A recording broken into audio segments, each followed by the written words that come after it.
Why would we not love this God who's revealed himself to us? Why would we not have joy every single day? I think one of the reasons is because our conditions are such that when we come to the Lord, it's not like, I think it's not like we're incredibly ungrateful. Like, God, you've never done anything for me. I think that we just maybe have short memories. And so we don't say, God, you've never done anything for me, or what have you ever done for me, God? We just say, God, what have you done for me lately? And yet, even in the incredible moments of grief, we can still choose joy. Because in every moment, even in moments of grief, there are reasons for joy. We just have to let go of our conditions. I'm going to say that again. Even in our most incredible moments of grief, we can still choose joy, but we have to first let go of our conditions. I'll only be happy if. I'll only be faithful if. I'll only let you love me if. I will only have joy if.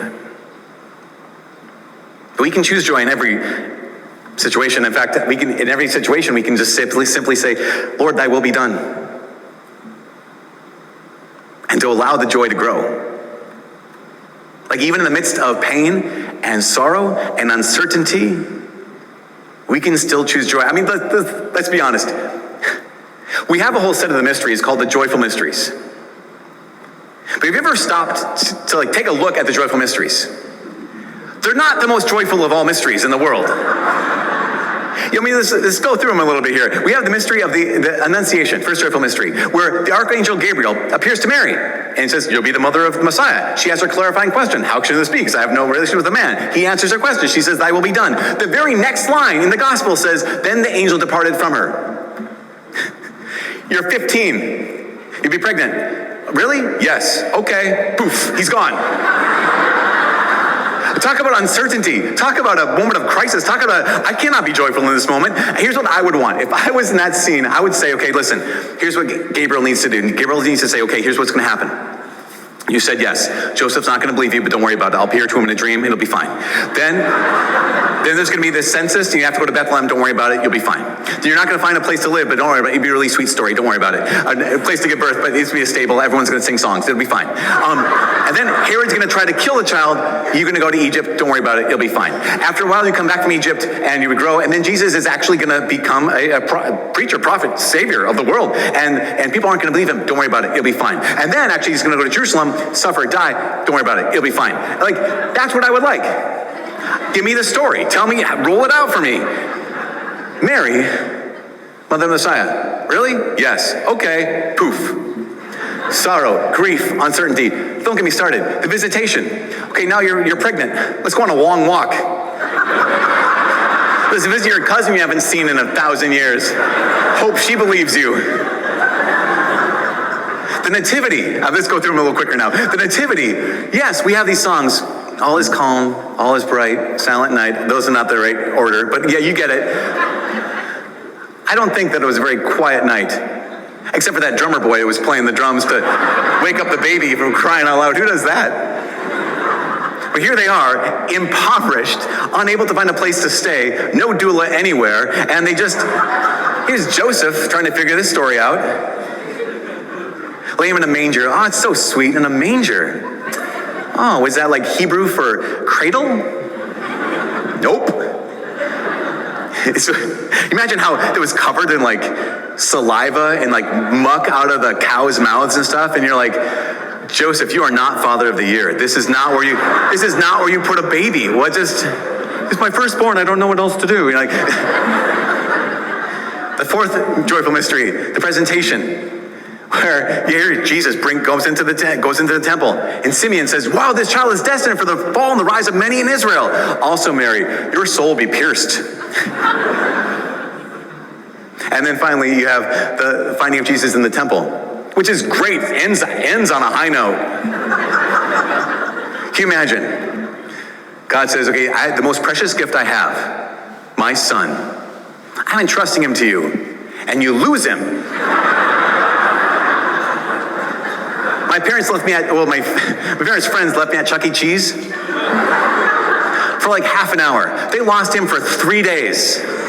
It wasn't just an overnight quick thing. It was like 3 days, really? I don't understand. But here's the thing, is in every situation, we can choose joy.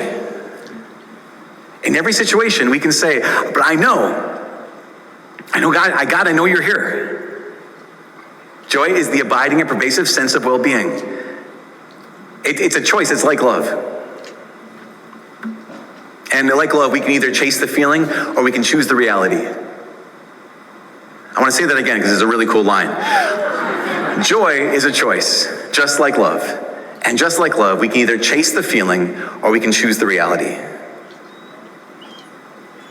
And joy comes from faith. Joy comes from the fact that you know there is a God who already loves you.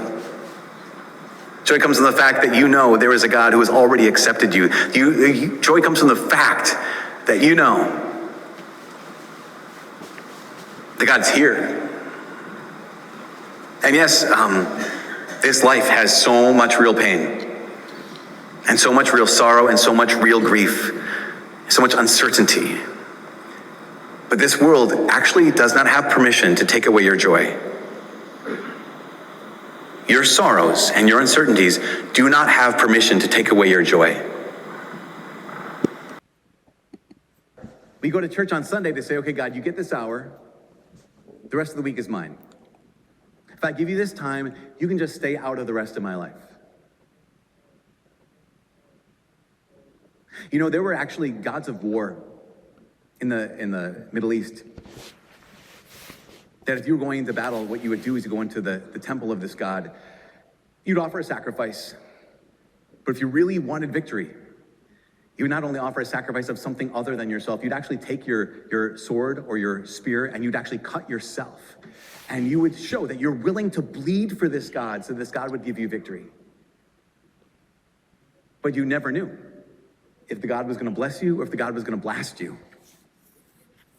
And then along comes this message. Along comes this person, Jesus Christ. And what he reveals about God is not only is God one, but he's actually good. And not only is he just, but he actually knows your name. Not only does he care about you, but he has counted every single hair on your head, every breath every heartbeat you've experienced. Not only does this God love you, but he's not waiting for you to shed your blood for him. He actually came to this earth. And what did he do? He took on a body so he could shed his blood for you. You don't have to cut yourself to get his attention. He has allowed himself to be beaten and broken just to get your attention.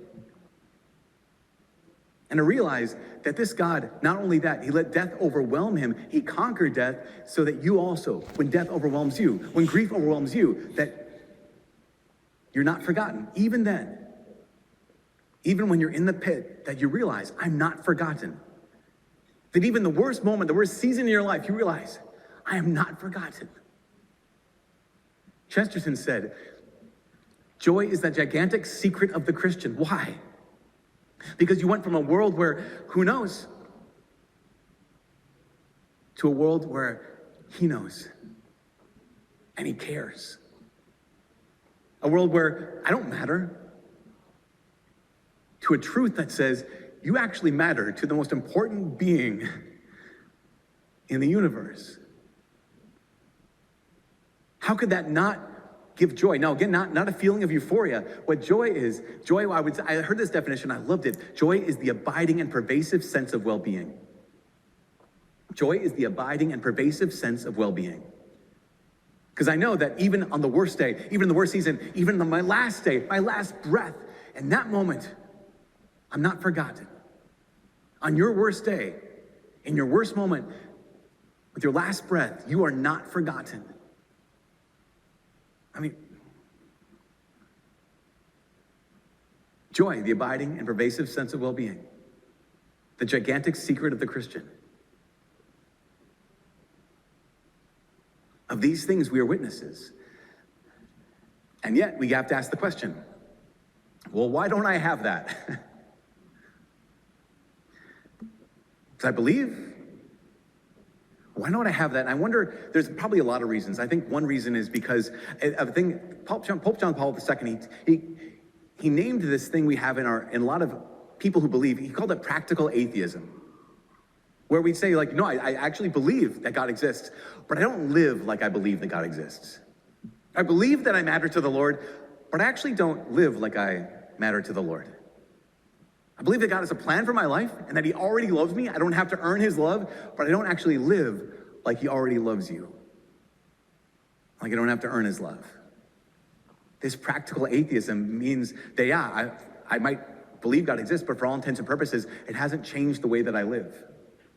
And I'm not just talking about avoiding sin. What I'm talking about is when you look in the mirror or your self-talk, how do you talk to yourself?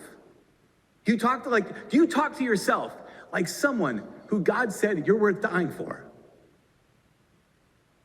Do you talk to yourself like someone that God said, you don't have to be better first for me to love you? Do you talk to yourself like someone who's been the recipient of infinite grace and patience? Do you talk to yourself like someone who the Father looks at and says, you're my son. You are my daughter. I will never forget you. I will never forsake you. See, I think this practical atheism goes so much deeper in our lives than just simply, well, I avoid sin. I try to do good. It goes down to the heart of who has your heart. When it comes to who you are, who do you believe? This world that doesn't care about you? Or this God who has said, you're worth everything to me?